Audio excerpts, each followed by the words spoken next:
नमस्कार दोस्तों। मकर राशि के सप्तम भाव में संपूर्ण नवंबर महीने में मंगल जो है वो भ्रमण करने जा रहा है। उसी प्रकार आपके पंचम भाव में भ्रमण करने वाला जो गुरु है वो भी वक्री हो चुका है। अब यहाँ पर एक बात जो है जो कि सबसे महत्वपूर्ण और शुभ फलदायी है, खास करके आपके राशि का जो स्वामी है शनि, जो कि आपके द्वितीय भाव में भ्रमण कर रहा है। पिछले 3-4 महीने से ये वक्री था। नवंबर के 16 तारीख के बाद ये जो शनि है वो मार्गस्थ होने जा रहा है। यह जो ग्रह है और बाकी के जो भी ग्रह है, उसके जो प्रभाव परिणाम है वो आपके राशि पर किस प्रकार से हो सकते हैं, सभी के बारे में डिटेल में चर्चा इस वीडियो में हम करने वाले हैं। तो सबसे पहले हम चर्चा करेंगे कि आपका जो स्वास्थ्य है, मानसिक या फिर शारीरिक, वो नवंबर महीने में किस प्रकार का होगा। जैसे कि आपके राशि का जो स्वामी है शनि, जो कि आपके द्वितीय भाव में भ्रमण कर रहा है, 16 तारीख के बाद यह जो शनि है वो मार्गस्थ होने जा रहा है। उसी प्रकार आपके राशि का जो षष्ठेश है बुध, जो कि आपके लाभ भाव में भ्रमण कर रहा है, और दिनांक 26 तारीख के बाद यह जो बुध है वो वक्री होने जा रहा है। उसी प्रकार आपके राशि का जो अष्टमेश है रवि, जो कि आपके दशम भाव में भ्रमण कर रहा है, 17 तारीख के बाद ये आपके लाभ भाव में भ्रमण करेगा। कुल मिला के देखा जाए या फिर मोटे तौर पर अगर देखा जाए, तो जो भी स्ट्रेस टेंशन आप पर चल रहे थे, खास करके आप जो भी ज्यादा विचार करते हैं आपके स्वास्थ्य के बारे में, वो जो बातें हैं वो काफी मायनों में कम होते हुए नजर आएंगे। और दूसरी ज्यादा महत्वपूर्ण बात, स्ट्रेस आप पर रहेगा। खास करके 24-25 तारीख के बाद का जो समय है उसमें स्ट्रेस रहेगा, लेकिन ये जो स्ट्रेस है वो काफी ज्यादा पॉजिटिव देखा जाएगा। तो कुल मिला के देखा जाए, स्वास्थ्य के बारे में किसी भी प्रकार के बड़े प्रॉब्लम कॉम्प्लिकेशन देखे नहीं जाएंगे, जो कि काफी अच्छी बात होगी। इसके बाद हम चर्चा करेंगे कि आपका जो फाइनेंशियल स्टेटस है, आर्थिक स्तर है, वो किस प्रकार का होगा। जैसे कि आपके राशि का जो धनेश है शनि, जो कि धन भाव में ही भ्रमण कर रहा है, यह जो शनि है वो 16 तारीख के बाद मार्गस्थ होने जा रहा है। उसी प्रकार आपके राशि का सबसे महत्वपूर्ण ग्रह, जिसे आप राजयोग कारक ग्रह भी कहते हैं, वो है शुक्र। अब ये जो शुक्र है जो कि आपके लाभ भाव में भ्रमण कर रहा है, 7 तारीख के बाद ये जो शुक्र है वो आपके व्यय भाव में भ्रमण करेगा। उसी प्रकार आपके राशि का जो अष्टमेश है रवि, जो कि दशम भाव से लाभ भाव में भ्रमण करेगा, और जो लाभेश है मंगल, जो कि आपके सप्तम भाव में भ्रमण कर रहा है, और संपूर्ण महीना ये आपके सप्तम भाव में ही भ्रमण करेगा। कुल मिला के देखा जाए तो यहाँ पर आपके जो स्पेंडिंग है, आपके जो खर्चे हैं, उस पर थोड़ा ध्यान देना आवश्यक है। आपके जो खर्चे हैं वो थोड़े बढ़ सकते हैं। अगर आप शेयर मार्केट में ट्रेड करते हो तो वहां पर भी सोच समझ के ट्रेडिंग करना, क्योंकि करीबन एक सप्ताह के बाद का जो समय है वो आपके लिए इतना अच्छा नहीं होगा। आपके जो अंदाज है वो चूक सकते हैं। अगर आप लॉन्ग टर्म में कोई इन्वेस्टमेंट करते हो तो कोई बड़ी प्रॉब्लम नहीं है, लेकिन अगर आप शॉर्ट टर्म में करते हो तो उससे आपको दिक्कतों का सामना करना पड़ सकता है। तो ये बात जान लेना बहुत ही ज्यादा आवश्यक है। तो पैसे के मामले में अगर देखा जाए तो खर्चे के ऊपर अगर आप नियंत्रण रखो, तो ये जो संपूर्ण महीना है इसमें किसी भी प्रकार के बड़े प्रॉब्लम देखे नहीं जाएंगे। उसके बाद हम चर्चा करेंगे कि आपका जो जो फैमिली हैप्पीनेस है वो किस प्रकार का होगा। जैसे कि आपके राशि का जो चतुर्दश है मंगल, जो कि आपके सप्तम भाव में भ्रमण कर रहा है, तो यहाँ पर घर के जो लोग हैं उनके साथ आपकी जो इंटरेक्शन है वो काफी अच्छी देखी जाएगी। उसके बारे में कोई बड़ी प्रॉब्लम देखने नहीं मिलेगी, जो कि बहुत अच्छी बात है। इसके बाद हम चर्चा करेंगे लव लाइफ के बारे में। तो लव लाइफ के बारे में अगर कहा जाए तो आपके पंचम भाव में जो गुरु भ्रमण कर रहा है वो वक्री हो चुका है। उसी प्रकार आपके जो पंचमेश है शुक्र, जो कि आपके लाभ भाव में भ्रमण कर रहा है, 7 तारीख के बाद ये जो शुक्र है ये आपके व्यय भाव में भ्रमण करेगा।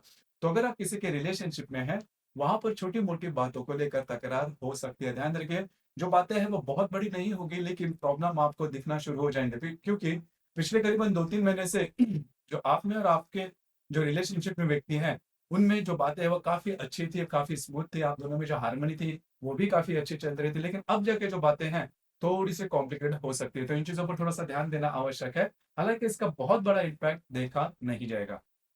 जो गर्भवती महिला है उन्होंने खास करके इस महीने में थोड़ा ध्यान देना आवश्यक है, क्योंकि करीबन एक सप्ताह के बाद 8-9 तारीख के बाद का जो समय है उसमें छोटे मोटे प्रॉब्लम दिखना शुरू हो जाएंगे। जो विद्यार्थी वर्ग है उनके लिए जो महीना है वो सामान्य रहेगा। उनके लिए किसी बड़ी दिक्कतें नहीं आएगी, जो कि काफी नॉर्मल बात होगी।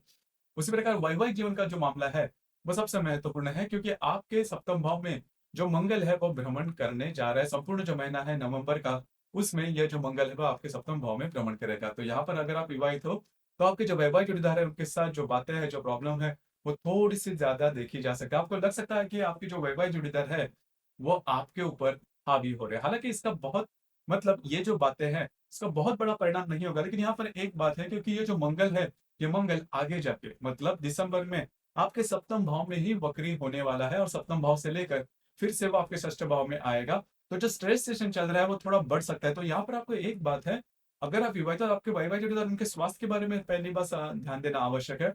अगर कोई बात प्रॉब्लम विरोध में जाती है तो एक्सट्रीम पर नहीं जाना। तो ये बातें जान लेना आवश्यक है। एक बात काफी अच्छी है कि आपके लाभ भाव, आपके द्वितीय भाव में भ्रमण करने वाला जो शनि है वो मार्गस्थ हो चुका है। तो आपके जो वैवाहिक जोड़ीदार है उनके स्वास्थ्य रिलेटेड जो भी प्रॉब्लम है वो इस महीने में नॉर्मल होने की संभावना काफी अच्छी बन रही है। अब हम चर्चा करेंगे कि आपका जो करियर है उससे रिलेटेड, आपका जो कार्य क्षेत्र है उससे रिलेटेड, जैसे कि आपके राशि का जो धनेश जो आप कर्मेश है शुक्र, जो कि आपके लाभ भाव में भ्रमण कर रहा है 7 तारीख के बाद, यह आपके द्वितीय भाव, आपके व्यय भाव में भ्रमण करेगा। उसी प्रकार आपके दशम भाव में भ्रमण करने वाला जो रवि है वो 17 तारीख के बाद आपके लाभ भाव में भ्रमण करेगा। तो कार्य क्षेत्र से रिलेटेड किसी भी प्रकार की दिक्कतों का सामना करना नहीं पड़ेगा। हालांकि जो भी आप काम कर रहे हो उसके कुछ अच्छे रिजल्ट्स आपको मिलेंगे। आपके काम के एप्रिसिएशन होगी, आपके जो वरिष्ठ हैं उनके द्वारा भी आपके काम की जो एप्रिसिएशन है वो करी जाएगी, जो कि काफी अच्छी बात है। तो कुल मिला के देखा जाए इस संपूर्ण महीने में आपको थोड़ा सा जो स्पेंडिंग है उस पर थोड़ा ध्यान देना आवश्यक है। उसी प्रकार वैवाहिक जीवन का जो मामला है वो थोड़ा सा डामाडोल हो सकता है, बस आपको इसी के ऊपर थोड़ा ध्यान देना आवश्यक होगा। इसके बाद हम चर्चा करेंगे कि डे टू डे लाइफ में जो ग्रह योग है उसके जो प्रभाव परिणाम है वो किस प्रकार के होंगे। जैसे कि दिनांक 2 तारीख को मंगल और बुध का त्रिकोण योग होने जा रहा है। मंगल जो कि आपके सप्तम भाव में भ्रमण कर रहा है, जो बुध आपके लाभ भाव में भ्रमण कर रहा है, दोनों का जो त्रिकोण योग है आपके लिए शुभ फलदायी साबित होगा। खास करके आपकी जो वैवाहिक जोड़ीदार है उनके साथ आपकी इंटरेक्शन काफी अच्छी देखी जाएगी। डॉक्यूमेंट से रिलेटेड या फिर फाइनेंस से रिलेटेड जो भी बातें हैं वो इन दिनों में आप हाथ में ले सकते हो, खास करके इन्वेस्टमेंट के बारे में। तो जो बातें हैं वो आपके लिए काफी ज्यादा इजी हो जाएगी। आपकी जो वैवाहिक जोड़ीदार है उनके साथ कहीं बाहर घूमना फिरना भी हो सकता है। इसी प्रकार दिनांक 4 तारीख को शनि और रवि का त्रिकोण योग होने जा रहा है। शनि जो कि आपके द्वितीय भाव में भ्रमण कर रहा है, जो रवि आपके दशम भाव में भ्रमण कर रहा है, दोनों का त्रिकोण योग आपके लिए बहुत ही ज्यादा शुभ फलदायी साबित होगा। कार्य क्षेत्र से रिलेटेड कुछ अच्छी अपॉर्चुनिटी आपको मिल सकती है। उसी प्रकार कार्य क्षेत्र के बारे में कुछ नया आप सोच रहे हो तो उससे रिलेटेड भी कुछ बेटर अपनी हो सकती है, जो आपके लिए महत्वपूर्ण और भविष्य में जाकर शुभ फलदायी भी साबित होगी। कुछ अच्छे लाभ वगैरह मिलने की संभावना भी इन दिनों में काफी अच्छी बन रही है। इसी प्रकार दिनांक 12 तारीख को शनि और बुध का केंद्र योग होने जा रहा है। शनि जो कि आपके द्वितीय भाव में भ्रमण कर रहा है, जो बुध आपके लाभ भाव में भ्रमण करेगा, दोनों का जो केंद्र योग है वो आपके लिए शुभ फलदायी साबित होगा। अब यहाँ पर एक दो बातें हैं जिस पर थोड़ा सा ध्यान देना आवश्यक है। आपकी जो स्पेंडिंग रहेंगे उस पर थोड़ा ध्यान दीजिए। आप खास करके फाइनेंस से रिलेटेड जो भी डॉक्यूमेंटेशन से रिलेटेड काम है, मतलब इन्वेस्टमेंट के मामले में, तो इसके बाद भी थोड़ा सा आपको चौकन्ना रहना होगा, क्योंकि जो बातें हैं थोड़ी सी आपके लिए कॉम्प्लिकेटेड हो सकती है। आपके जो अंदाजे चूक सकता है। हालांकि आपकी जो राशि है प्रैक्टिकल है, पैसे के मामले में बहुत ज्यादा सटीक आपके जो गणित होता है काफी सटीक होता है। लेकिन इन दिनों में थोड़ी सी बातें जो है वो थोड़ी सी अलग हो सकती है। इसी प्रकार दिनांक 17 तारीख को हर्षल और रवि का प्रतियोग होने जा रहा है। रवि जो कि आपके लाभ भाव में भ्रमण करेगा, जो हर्षल आपके पंचम भाव में वक्री भ्रमण कर रहा है। दोनों का जो प्रतियोग है, खास करके आपकी जो स्पेंडिंग है वो ज्यादा हो सकती है। अगर आप किसी के रिलेशनशिप में है वहां पर जो बातें हैं वो काफी ज्यादा प्रॉब्लम में आ सकती है। उसी प्रकार जो गर्भवती महिला है उन्होंने भी खुद के स्वास्थ्य के बारे में ध्यान देना बहुत ही ज्यादा आवश्यक होगा। रवि हर्षल का जो प्रतियोग है वो अचानक ऐसी कोई बात सामने आएगा जिसके बारे में आपने सोचा भी नहीं था। तो इन चीजों पर थोड़ा सा ध्यान दीजिए। इसी प्रकार दिनांक 19 तारीख को नेपच्यून और रवि का त्रिकोण योग होने जा रहा है। रवि जो कि आपके लाभ भाव में भ्रमण करेगा और जो नेपच्यून आपके तृतीय भाव में भ्रमण कर रहा है, दोनों का जो त्रिकोण योग है आपके लिए शुभ शुभ फलदायी साबित होगा।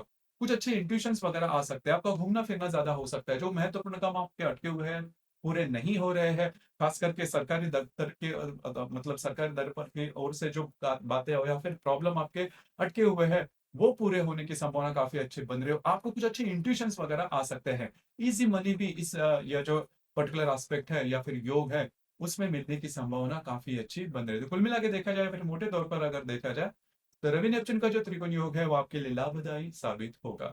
इसी प्रकार इस महीने की जो अमावस्या है वो 1 तारीख को लक्ष्मी पूजन की है। जो इस महीने में हालांकि दो अमावस्या आ रही है, एक 1 तारीख को है, दूसरी 30 तारीख को है, और जो पूर्णिमा है वो 15 तारीख को है। तो 1, 15 और 30, इन 3 दिनों के दरमियान किसी भी प्रकार के महत्वपूर्ण काम बिल्कुल भी नहीं करना। आपके जो अंदाज है वो चूक सकते हैं। तो दोस्तों ये था मकर राशि का नवंबर 2025 का 24 का संपूर्ण राशिफल। धन्यवाद।